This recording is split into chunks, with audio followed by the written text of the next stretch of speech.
Saludos a todos, bienvenidos a los servicios del sábado. El día de hoy vamos a hablar acerca de la gracia de Dios en la Biblia, principalmente en el Nuevo Testamento. Ahora, antes de que comencemos, voy a mencionar 4 estudios muy importantes que tenemos. El primero es la gracia de Dios y tenemos también un folleto titulado La gracia de Dios en la Biblia. Y esto realmente es para personas nuevas. Así es que si usted es nuevo en la fe o está en otra iglesia de Dios y raramente escucha acerca de la gracia de Dios, necesita usted tener estos 2 estudios, el estudio de la gracia de Dios y la gracia de Dios en la Biblia, porque es lo más importante acerca de nuestra relación con Dios. Otro estudio es la gracia de Dios y el guardar los mandamientos. Ahora, estos vienen también con los CDs, entonces usted puede escuchar los mensajes y estar leyendo lo que se está predicando. Así realmente pueden llegar a aprender. La gracia de Dios y el guardar los mandamientos de Dios. Ahora vamos a cubrir algo de esto el día de hoy.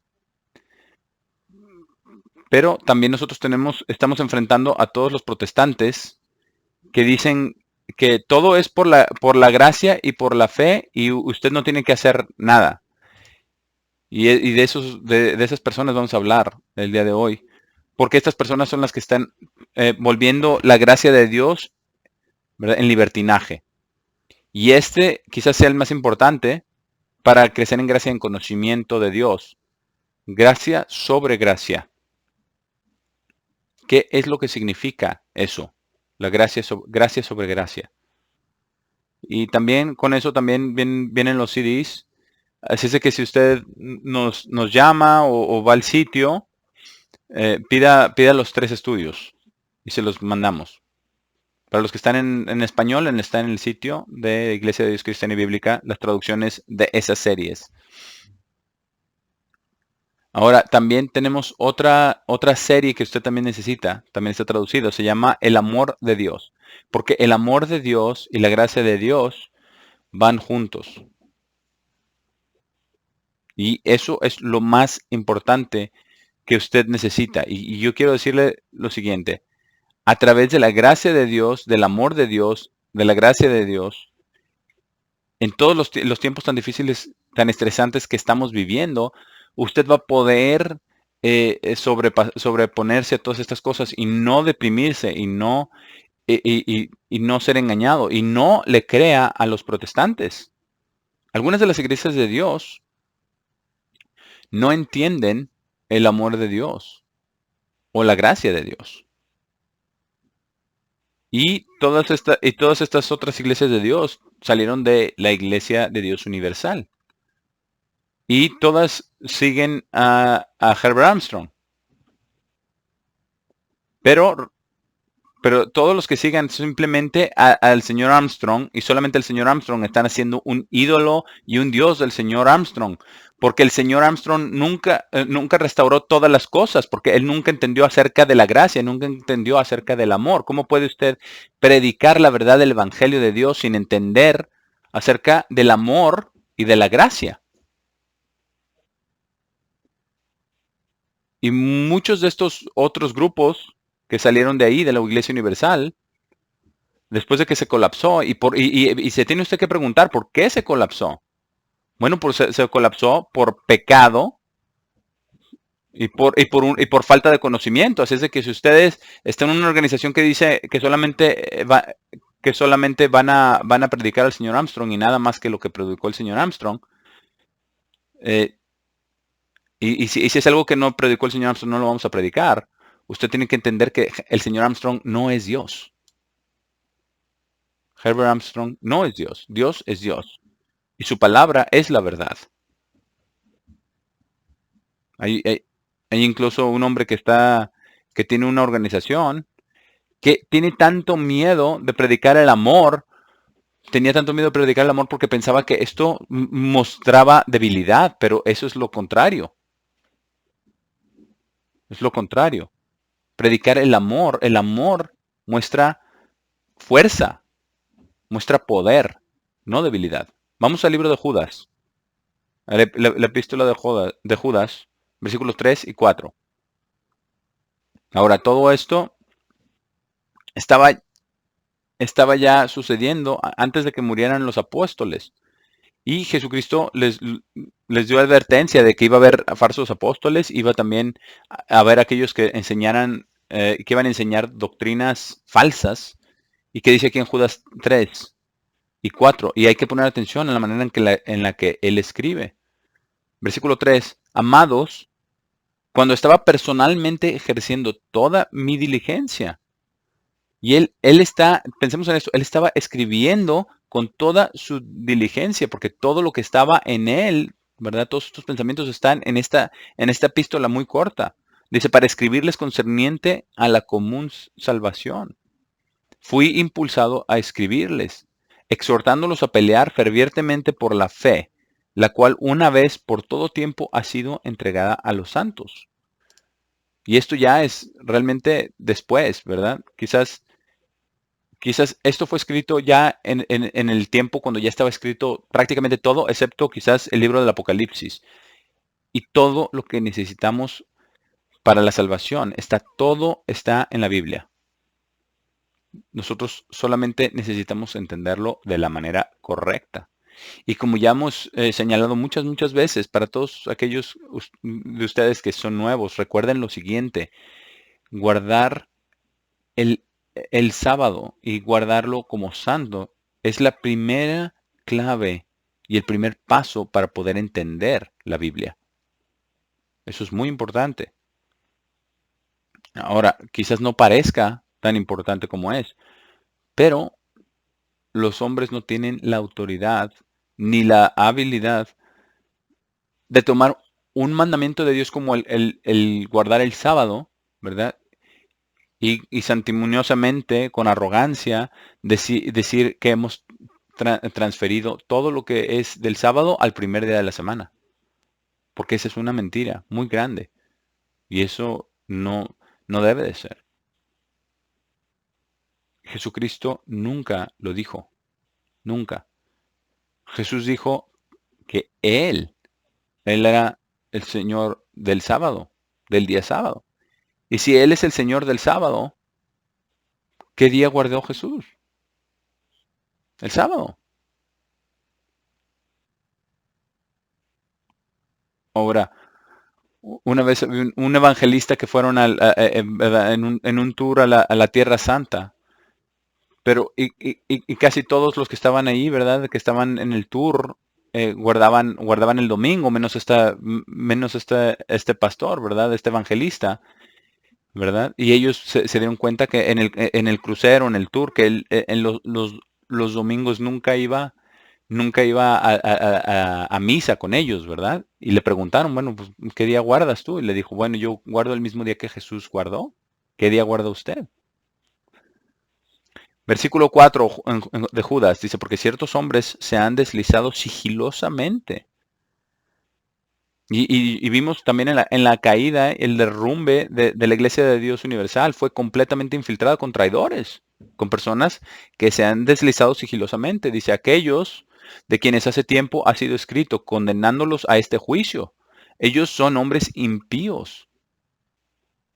Y vamos a ver lo que dice aquí, porque aquí dice exactamente lo que ellos hacen.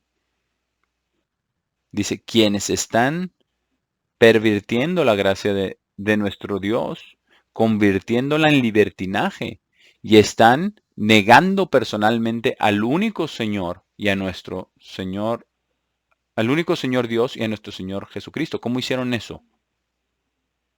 ¿Cómo los negaron? Lo vamos a ver en un poquito más adelante. Y yo estoy seguro que voy a necesitar unos 2 o 3 mensajes para cubrir esto. Pero vamos ahora al Salmo 86. Vamos a ver qué escribió el rey David concerniente a Dios, concerniente a la gracia, concerniente a su misericordia, en todas estas cosas. Salmo 86 y versículo 15.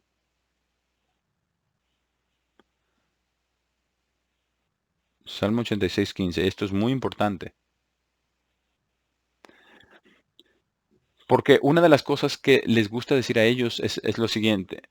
El Dios del Antiguo Testamento era muy cruel y duro y difícil, y por eso no guardamos ninguna de estas leyes, ¿verdad? Odiosas del Antiguo Testamento. Nosotros somos una iglesia del Nuevo Testamento y nosotros guardamos lo que nosotros queremos, ¿verdad? Y no es cierto. Todo esto no es cierto. Porque la gracia está en el Antiguo Testamento también. Y David escribió acerca de esto. Aquí en el Salmo 86, versículo 15, dice, pero tú, oh Señor, eres un Dios lleno de compasión y graciable, lento para la ira y abundante en firme y amor y verdad. ¿Y no suena acaso esto como el amor y la verdad y doctrina del Nuevo Testamento en el Antiguo Testamento? ¿Por qué? Porque adivinen que cuando la iglesia comenzó con los 12 apóstoles, las únicas escrituras que tenían eran las del Antiguo Testamento. Y estoy seguro que usaban este salmo muchas veces. Abundante en firme amor y verdad. Versículo 16. Oh, vuélvete a mí y ten misericordia de mí. Da tu fuerza a tu siervo y salva al hijo de tu sierva. Bueno, vamos ahora al libro de Isaías. Isaías 55. Porque vamos a ver algo muy, muy importante aquí. Y yo también estoy seguro que los apóstoles usaban estas escrituras muchas, muchas veces cuando ellos estaban predicando y enseñando, Isaías 55. Y vamos a ver cómo esto también es doctrina del Nuevo Testamento y esto es muy importante. Versículo 6, Isaías 55. Busquen al Señor mientras pueda ser encontrado. Y eso también es muy cierto el día de hoy. Porque, ¿qué va a suceder? ¿Qué va a suceder cuando quiten el Internet? Cuando lo bajen totalmente. Porque saben que lo van a hacer. Las, las personas hace unos años no pensaban que pudieran quitar, desactivar Facebook, Twitter y todas estas cosas, ¿verdad? Pero no sabían no sabían que iban a usar eh, máquinas, ¿verdad? De rastreo para buscar, ¿verdad? En todos los sitios qué está diciendo cada uno, ¿verdad? Y de repente me llegan a mí algunas cosas, algunas noticias, ¿verdad? Y a veces no sirve bien. ¿Por qué? Porque Microsoft está actualizando todo. Está haciendo actualizaciones en mi computadora. Y yo me pregunto qué es lo que están sacando, qué es lo que están minando, ¿verdad? ¿Acaso está Microsoft, ¿verdad? Minando toda su información. ¿Qué es lo que tienen? Ellos tienen todo lo que usted tiene en su computadora. Entonces, busquen al Señor mientras pueda ser encontrado, invóquenlo mientras Él está cerca, mientras está cerca. Versículo 7, el malvado abandone su camino. Ahora, ¿quién es el malvado? Porque muchas personas creen que ellos son buenas personas. Y en la sociedad a lo mejor son buenas personas, porque son, ¿verdad? Bastante honestos, ¿verdad? Aunque les mienten a sus hijos concerniente a los días de este mundo. Así es de que en ese sentido son mentirosos. También veamos a todo lo demás. Vamos a ver que todo el mundo está bajo la ley delante de Dios. No sé si se ha dado cuenta usted de eso. Todo el mundo entero está bajo la ley delante de Dios. Cada ser humano, a través de toda la historia de la humanidad, ha estado siempre bajo la ley delante de Dios. Y es muy importante que lo entendamos. Vamos a seguir aquí lo que dice.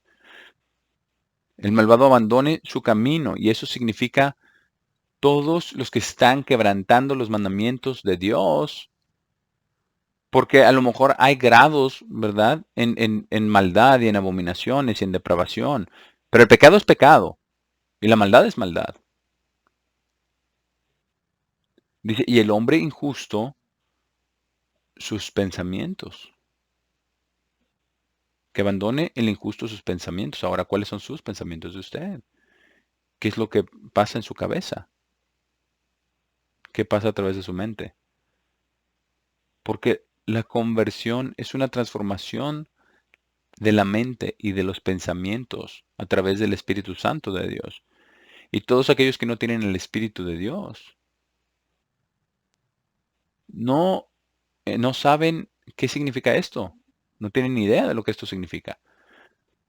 Entonces tenemos que ver qué más tenemos que hacer. Y dice, vuelva al Señor y Él tendrá misericordia de él y a nuestro Dios, porque Él perdonará abundantemente. A lo mejor usted nunca ha escuchado esto, pero esa es la verdad. Dios lo perdonará. Y vamos a ver lo que dice el siguiente versículo. Porque para que no nos elevemos en nuestros propios pensamientos, porque esta es la realidad. Las personas vienen a la Biblia y vienen a Dios para decirle muchas veces, decirle a Dios qué van a hacer. Pero en realidad lo que tenemos que darnos cuenta es que Dios rige sobre todos y que nosotros tenemos que venir a Dios para que Él nos diga lo que nosotros tenemos que hacer de acuerdo con su palabra. Es muy, muy diferente. Versículo 8, porque mis pensamientos no son sus pensamientos, ni sus caminos mis caminos, dice el Señor. Y esa es la manera en la cual hombres pecadores sigilosamente se infiltran y lo han hecho a través de la historia de la iglesia para traer doctrinas falsas y las traen trayendo doctrinas que parecen, que suenan buenas. Pero ¿quién está detrás de todo, de todas estas cosas que suenan muy bonito? Satanás, el diablo. ¿Por qué? Porque la mayoría de las personas piensan que Satanás es simplemente terriblemente malvado, pero no, él también aparenta amar a las personas y también les trae beneficios y aparenta ser bueno, pero así es como atrapa a las personas. Uno de los ejemplos perfectos de esto es aquellas personas eh, que usan drogas, ¿verdad? ¿Qué les dicen? ¿Qué les dicen las personas? Ven, ven, mira, te va a gustar, te va a sentir bien. Pero no conocen los poderes adictivos de las drogas. Pero veamos cuántas vidas han sido destruidas por las drogas. Veamos todo lo que Satanás le hace a sus niños a través de Walt Disney y otras producciones como esas, ¿verdad? Le introduce satanismo, brujería y destrucción y maldad. Y todos estos servicios, ¿verdad? Netflix, Hulu, todos estos otros servicios, pero realmente preguntémonos qué es lo que están trayendo con este tipo de producciones, con este tipo de shows. Tenemos que darnos cuenta de esto. Ahora veamos lo que dice en el versículo 9, porque como los cielos son más altos que la tierra, así son mis caminos más altos que sus caminos. Ahora, lo que Dios ha hecho es lo siguiente, lo ha puesto en su palabra.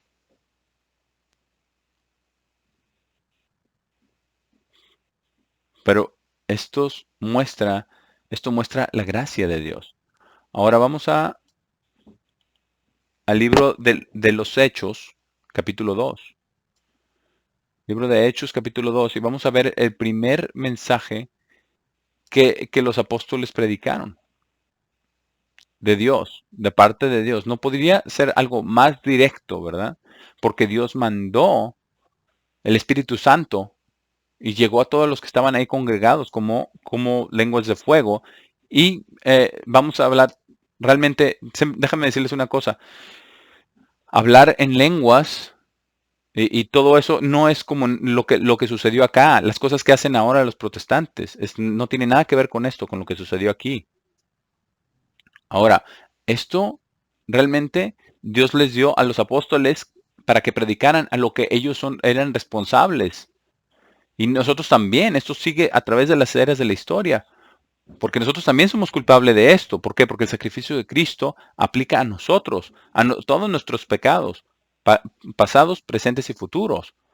En el pasado, cuando nos arrepentimos, ¿verdad? Y también para todas las personas en el mundo, aplica para todos los pecados pasados, presentes y futuros. Obviamente, futuros no hasta que hayan sido cometidos esos pecados, pero aplica para todo el mundo, porque Dios les va a dar una oportunidad Dios, para salvación en la segunda resurrección, cuando les va a dar vida de nuevo, les va a dar a entender sus caminos y les va a conceder arrepentimiento. Y ese sacrificio aplica entonces también en el futuro.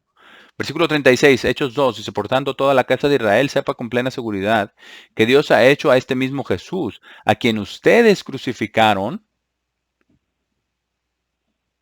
Ahora, cada uno de nuestros pecados son cubiertos por la sangre de Jesucristo. ¿Qué significa esto? Esto significa que su pecado y su vida y los pecados y las vidas de todas las personas desde el comienzo de la iglesia han tenido su parte en matar a Cristo. Quizás usted no lo haya pensado de esa manera, pero esa es la verdad.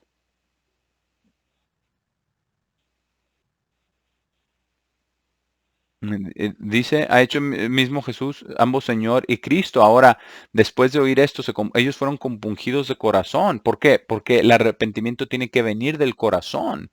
No como hacen los católicos, ¿verdad? Que se mete a una cabinita y le confiesa todos los pecados al sacerdote. No, pero en realidad el sacerdote es el que tiene que ser examinado y no los que van ahí. Porque luego le dicen que tiene que hacer 100 Padres Nuestros y 100 Aves Marías y ya está perdonado.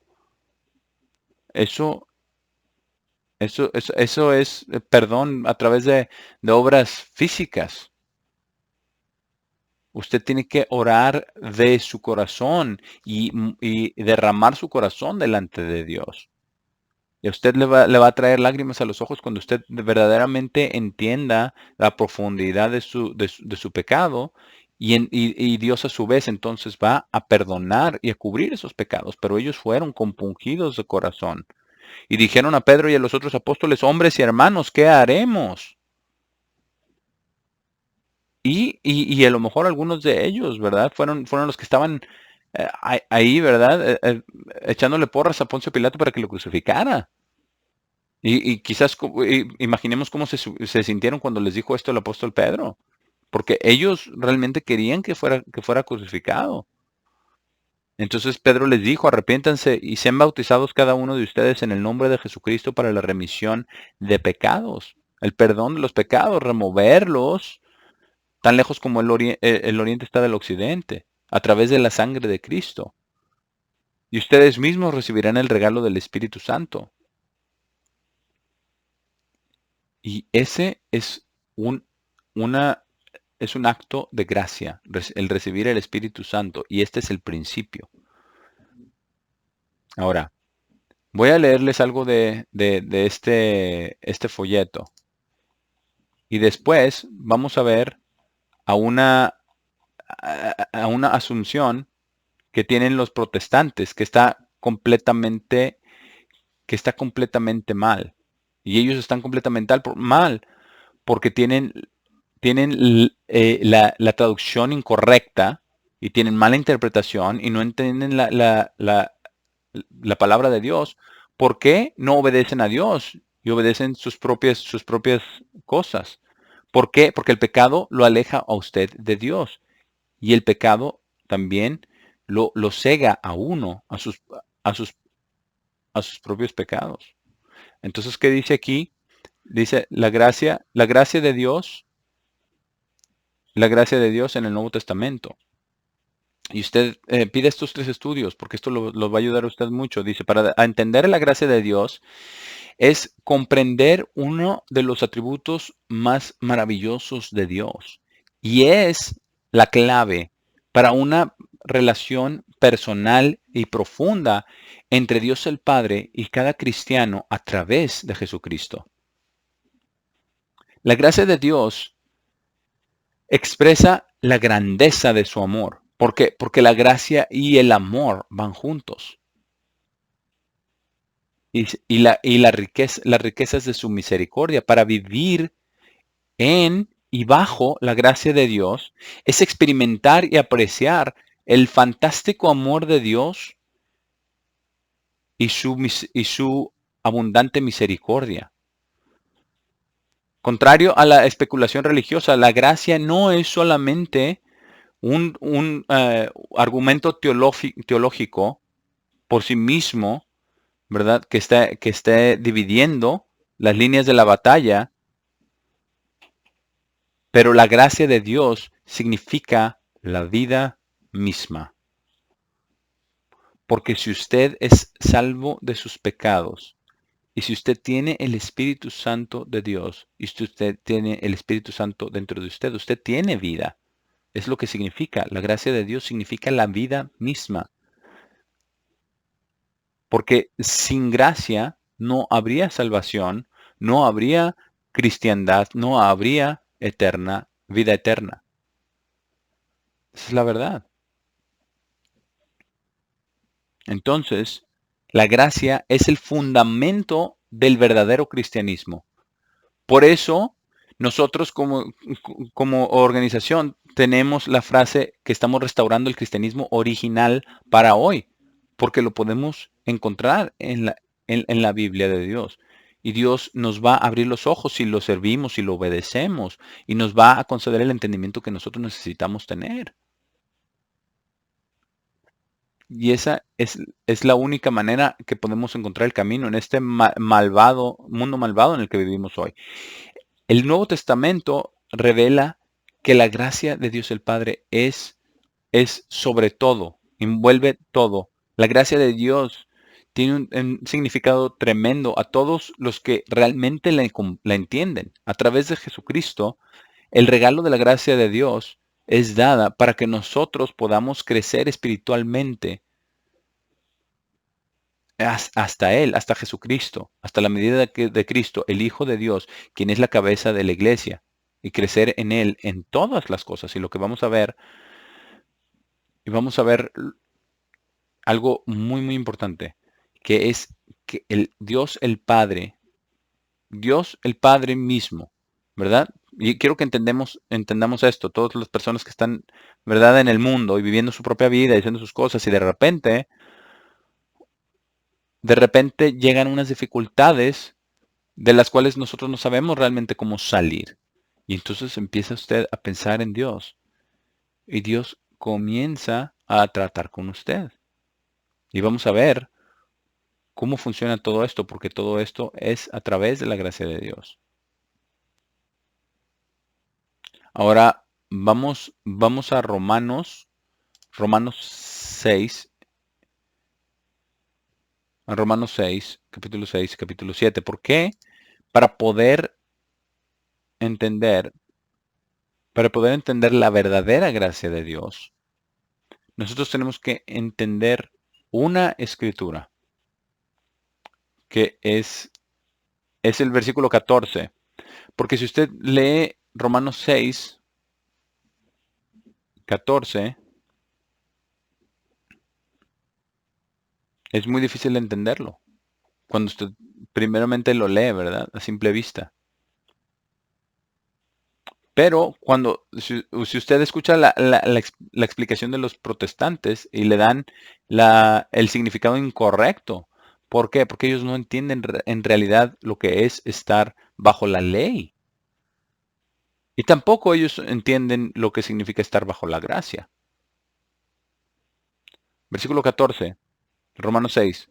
Porque el pecado no gobernará sobre ustedes. Ahora, gobernar significa dominar todo lo que usted piensa, todo. Eso es lo que gobernar significa. Y dice que el pecado no gobernará sobre ustedes. Y esa palabra significa realmente reinar, gobernar, reinar sobre usted. Dice, porque no están bajo ley. Es lo que dice, no están bajo ley, sino bajo gracia.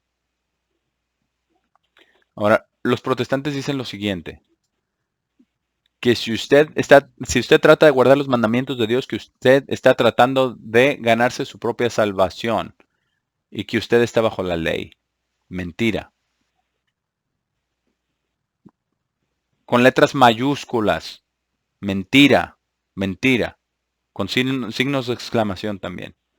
Todo esto es una mentira, porque lo primero que nosotros tenemos que responder o investigar es qué es lo que verdaderamente significa estar bajo la ley o bajo ley.